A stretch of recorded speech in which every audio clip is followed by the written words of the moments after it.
yun, sir? Ito pa si Pedro ko. Wala akong dito, sir eh. Ay po, ano kung kailangan niyo, sir? Kailangan Yung ko sadya ko.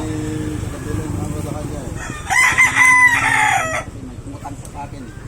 Ay, wala po dito, sir. Bumalik na lang po kayo kasi di ko alam yung nasabi yung pangalan eh. Dito daw siya nakatira. Wala pa, sir.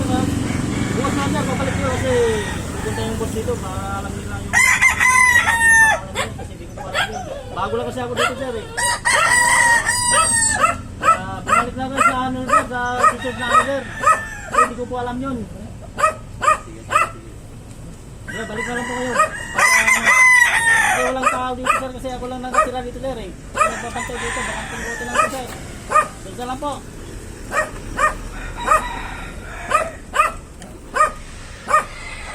Yung tao yung hinahanap ko yun, eh. Wala namang Pedro Dukong dito. Ano ka nang hanap ko yun?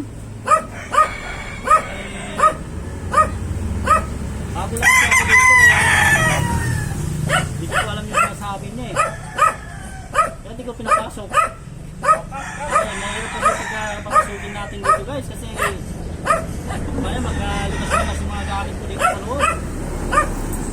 Eh, mahirap na. Hindi sana kung buti naman, malis na eh.